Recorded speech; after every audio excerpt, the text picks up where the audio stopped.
Shalom pessoal, aqui quem fala é o professor Marcos.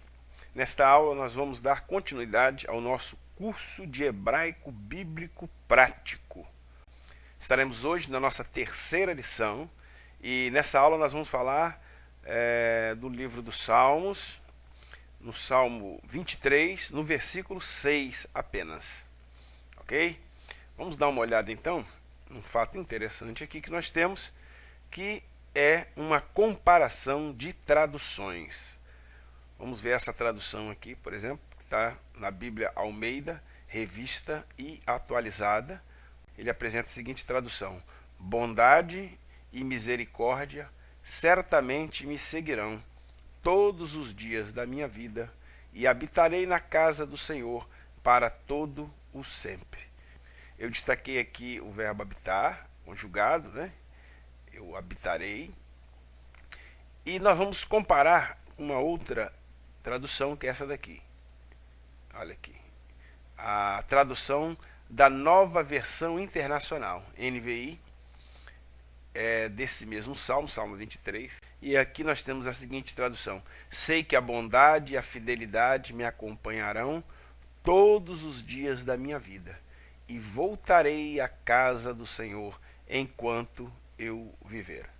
Observa bem que ele está utilizando um outro verbo, o verbo voltar aqui, enquanto que na tradução anterior é o verbo habitar. Evidentemente que esses dois verbos eles levarão a conclusões diferentes em relação ao que acontece depois. Olha, habitarei na casa do Senhor para todo sempre, dá uma ideia de eternidade, e aqui voltarei à casa do Senhor enquanto eu viver, da ideia apenas temporal. Ok? Então vamos dar uma olhada então para a gente tentar resolver este problema aí. Então vamos ver como é que isto está escrito no texto hebraico, fazendo uma leitura, né? Artovi vachesed irdifuni kol yemei hayai veshavti beveit Adonai leorech yamim. Bom, o nosso verbo aqui é esse verbo aqui, ó. Veshavti. Veshavti. Vamos ver esse verbo então, comparando com a nossa análise. Aqui nós fizemos uma análise do verbo veshavti. Este vav é um vav que nós chamamos de vav consecutivo. Ele aparece diante do verbo no perfeito ou no imperfeito.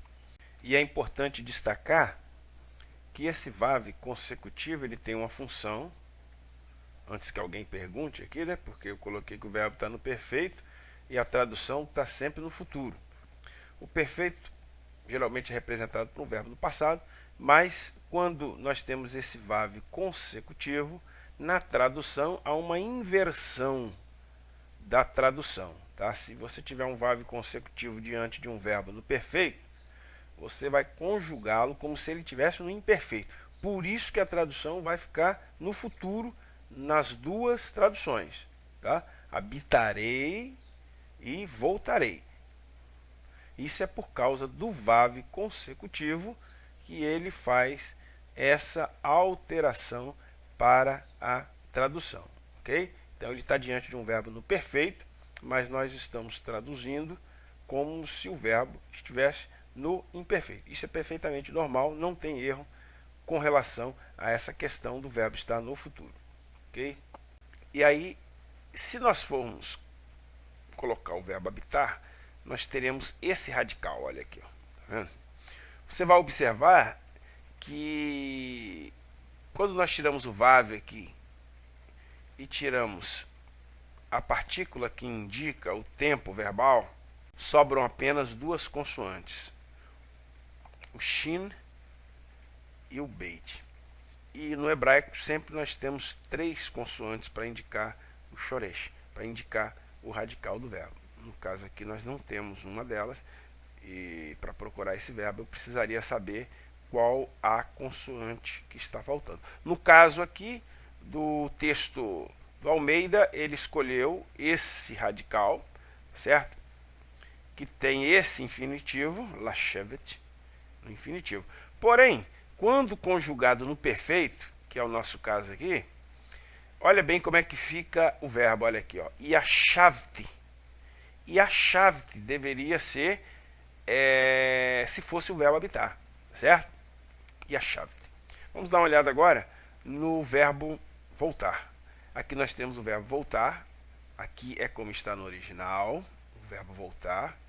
Olha o radical agora, olha. Temos as duas letras, qual a letra que está faltando? É o vav aqui, no caso o shoresh, o radical desse verbo é shuv. Shuv. Esse é o infinitivo do verbo voltar. Lashuv. Lashuv. E ele conjugado na primeira pessoa do singular, perfeito, ele terá essa forma. Shavti. Exatamente a forma como está escrita no texto hebraico. Shavti, Shavti. Aqui é um vav consecutivo, portanto não faz parte da palavra. Portanto, nós podemos considerar que o texto mais próximo para esse verbo é o texto da NVI, certo? Que coloca o verbo voltar. E voltarei. Nós não vamos analisar outras questões aqui desse texto, mas apenas deixando aí claro de que a escolha da NVI é superior à escolha do Almeida neste texto do Salmo 23, versículo 6. Ok, pessoal? É assim que a gente faz uma exegese gramatical. Nós vamos ficando por aqui. Até a nossa próxima aula do curso de hebraico bíblico prático. Shalom ulehitraot.